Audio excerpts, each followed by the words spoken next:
everyone? Welcome back to the channel. As always, I'm Jonathan, your host here at QuickBird Gaming. Thanks for tuning in for another episode of QuickBird News, where I cover the last 7 days of gaming news. And we've got a few things to talk about this week. It's been another interesting week in the gaming sphere, so let's get into it. The first thing I want to talk about is this article from Gaming Bible, which was published on Friday, 21 February. This caught my eye because of me being an RPG fan. The headline reads, The Elder Scrolls 6 Hammerfell gameplay reveal leaked by an insider. Now, this article kind of talks about the fact that we have not seen anything or heard anything about Elder Scrolls 6. It's not quite, I don't think the anticipation or the wait for this is quite at the level of, say, Grand Theft Auto 6, but there are a lot of fans who are really waiting to see where the Elder Scrolls universe goes. And the article points out here that it was unveiled in 2018 and it has been quiet ever since, and we've now had an insider that has leaked some information. Bear in mind that this is, quote, insider information. Take it with an enormous grain of salt, enormous handful of salt, because there's no telling how much of this information is legitimate. But because it's being talked about, I thought I would talk about it.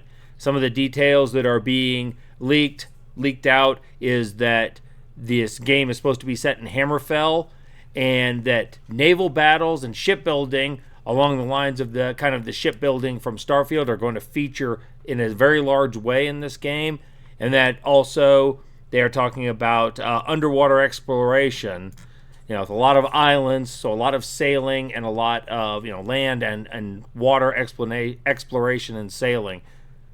And this article says these are the big details, as everything else feels rather generic. Combat's being improved, character progression overhauled, yada, yada, yada. The type of things you would expect for a 10-year gap or 15, 20-year gap before this is released. The article says maybe we'll see something at the Summer Games Fest of 2025. I'm not really, holding my breath for that. I guess we'll see. But just good to know that people are still thinking about it. It's still out there. Maybe someday before I'm in the ground, we'll see. I get a little grayer every year, and Elder Scrolls 6 still isn't out, so we'll just keep hoping. Next up is this article from Eurogamer, also published on Friday, 21 February, and it really feels like a no-shit moment. The headline reads, PlayStation games on PC is, quote, almost like printing money, says former exec Shuhei Yoshida. My apologies if I mispronounce this gentleman's name. And you scroll down in the article, and and Yoshida says that porting PlayStation exclusive games to PC is almost like printing money and provides opportunity to invest in further games. It reaches a new audience who did not own consoles, especially in regions where consoles are not as popular. And the article does cite that it appears to be the case in China, where most people play on PCs, apparently. China is a huge PC market, and China is growing, but very small console market. In order to reach the audience in countries like China, it's crucial to release on PC. And then, like I said, this is like a really where have you been type of a situation, because there are a lot of people who do just play on a PC and they don't play on a console. So reaching those members is really important for Sony's growth. And I know there's been some controversy with things they've done in the past, especially, and this is my personal pet peeve, with requiring PlayStation Network accounts specifically for single-player games, which I think is a terrible idea. I don't want a PlayStation Network account, so I'm not going to be able to play games that require it.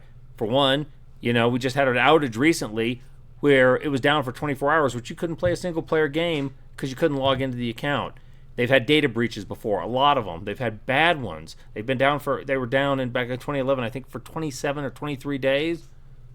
And that's all the time you wouldn't be able to play. So the fact that they're starting to do this, and I have this article from Ars Technica from a couple weeks back, January 29th, where they were removing the account requirement from single-player games in Steam Store.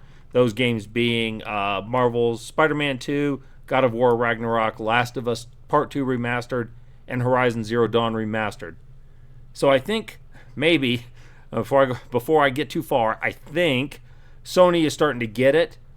They're starting to make put their games on PC. They're starting to port them over, and they're starting to make them more accessible. So this is good. Does this mean we're eventually going to see Nintendo move its games over to PC too? I doubt it. Yeah, me too. Next, I need to talk about Marvel Rivals again. This is the game that just keeps on winning. And this article from Video Games Chronicle from Thursday, February the 20th, the headline reads, Marvel Rivals has passed 40 million players as NetEase reports net revenue of $2.9 billion. Now, this is the net revenue for the company, not just what they made on Marvel Rivals. Still, this article reports that they are up 1.5% over the, or 2% over last year, something like that. So things are going well at NetEase, but maybe not that well, because then you have this article from IGN from Wednesday, 19 February, that reads, Marvel Rivals director and entire Seattle design team laid off. NetEase tells fans not to worry about the game. NetEase has confirmed the cuts into its Seattle-based team for organizational reasons. You can take that however you want. I'm taking it that they were trying to cut costs and save money. So we're in an era now where even successful games that are making money are still going to see cost cutting to staff. They're still going to see reductions. And I think this is just going to be the way of the future from now on. I think you're going to see a lot of contraction among studios. And this is especially ironic in Marvel Rivals' case, because then you have this article from PC Gamer from Friday, 21st February. Marvel Rivals was reportedly almost canceled because the CEO of NetEase didn't want to pay Disney for the licenses. Now, down in the article, William Ding, who is the CEO of NetEase, says that before the game was released, there were discussions about canceling it outright. At one point, Ding reportedly asked artists to replace Marvel superheroes with their own designs, which would have saved money on licensing fees. That would have been a terrible idea, and Marvel Rivals would have never taken off if it didn't have that behind it. So, just a handful of items around this franchise, around this property, and I'm sure it won't be the last time I bring it up. Now, I brought up a week or two ago that I thought that the fact that Rivals is doing so well was kind of spurring Overwatch 2 to progress and to make changes, and that this was good for the customers. And now I see this article kind of validating that opinion coming from Video Games Chronicle. It was published on Monday, February 17th. The title reads, It hasn't evolved as much as it should have. Overwatch 2 director says Marvel Rivals adds pressure to improve. This is no longer about playing it safe. Now as you scroll down here, the game, Aaron Keller was asked if the team felt pressure now that Marvel Rivals has been out for 2 months and appears to be a success. He conceded that they did feel some pressure to deliver. In fairness, noted they had been identifying areas where the game was lacking and putting in work to resolve things. I think that's probably true. Some of the things that they've done with the new arena maps that are coming out, their perk system, they probably could not have developed that quickly in response to Marvel Rivals.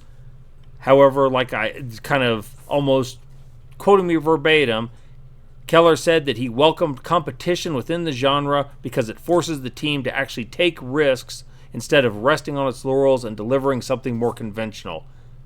And the other day when I brought this up, I said, who wins when this happens? And I said, you do. The gamer, the consumer wins when you have these companies in this space that are both trying to make their product better. So I like seeing this, and I'm glad that people who love the hero team shooters are going to get better games to play. This is a win for as far as I'm concerned. Next is this article from Gaming Bolt, published on Friday, February 21st, that reads, Tales of the Shire, a Lord of the Rings game, is delayed again, this time to July 29th. Now, Tales of the Shire is supposed to be kind of a cozy farming sim set in the Shire with the hobbits, and it was originally scheduled to be released in 2024. It was delayed to early this year and now has been delayed to July 25th of this year. 29th. And I'm okay with this kind of delays because I hope that means they're getting the game right, that they're not pushing an MVP, the minimum viable product, out that's going to be full of bugs and not perform very well, that they just get it out because they need to meet a deadline. I'd rather them push it back and try and get it right. And I know very little about this game, so in a statement on Twitter, the developer revealed that it's taking a little longer to ensure that every hobbit on every platform can enjoy the cozy experience. So I assume that, like I said, it's going to be a life sim title. I'm okay with them pushing it back, not just to get it right, but I want them to get more games in Middle Earth specifically right. This really feels like an IP that has been under-tapped in the gaming market. There's so much wealth, and maybe they do have copyright or what was the word I'm looking for? Just licensing issues with this game. But I would think we'd have more because the Lord of the Rings and the Middle Earth franchise is just such an absolute juggernaut. There's such a huge wealth of lore and potential to tap. Now, actually, as I am making this video at this time, I'm playing Middle Earth Shadow of Mordor, really enjoying it. And I used to play Lord of the Rings Online quite a bit as an MMO. But I always look forward to seeing what another Middle-earth tale can offer. And frankly, after Gollum, I'm hoping that this one does well. So this has been delayed, but hopefully for a good reason. All right, since I talked about one small studio that's having some delay issues, I should talk about a couple of small studios that have positive news. First is this tweet from Ironwood Studios, which came out on Wednesday, February 19th, that reads, 1 year, 3 major updates, and 1 million copies sold. Thanks to everyone who's played our surreal survival driving adventure, and this is for the game Pacific Drive. They went over 1 million copies sold, which is pretty impressive for a small studio. At the same time, there's this post over on the Steam community forums for the indie game Mouthwashing, which has gone over 500,000 sold for the kind of retro psychological horror game that I believe was made by two programmers. So, I love to see it. I love to see small developers doing well and players embracing their game. So even though Tales of the Shire is running a little behind schedule, we have a couple of good success stories for this week too. Okay, to wrap things up this week, I have to talk about this article I found on a website called Tweaktown, and this was published on Friday, February 21st. The headline reads, Ubisoft blatantly mocked by Assassin's Creed Shadows parody game Yasuke Simulator. And essentially what is happening is this game is releasing on March 20th on the same date that Assassin's Creed Shadow is, and it is taking everything that people have complained about with Yasuke and dialing it up to 11 to the point of absolute parody, as they say in the headlines.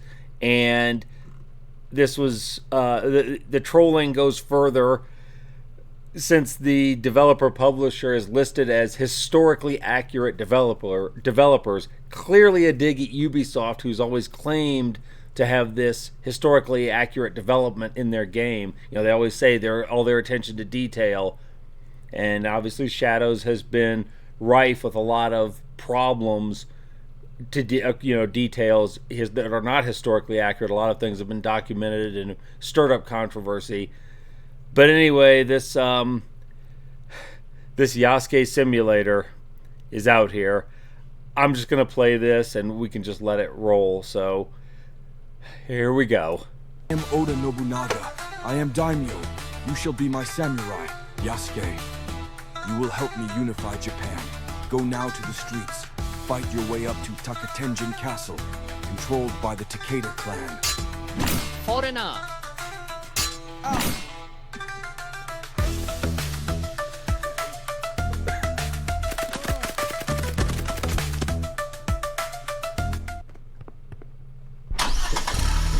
For the Takeda clan!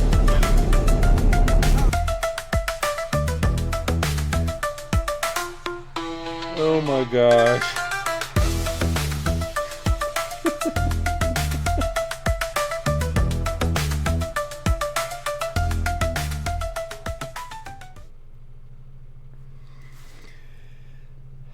What are we doing here? All right, that's going to do it for this week. I think I've blathered on long enough. As always, if you enjoy this content, please consider subscribing to the channel or hit the thumbs up, give me a like. Leave a comment down below. Let me know what you liked or didn't like. The only way I'll make these videos better is with feedback. I appreciate all the engagement you all give me. And I will be back next week with more Quick Bird news. In the meantime, I'm going to go back and play some games. We all need to go out there and live our lives. I hope you all go out there and live your best lives. and y'all stay gaming.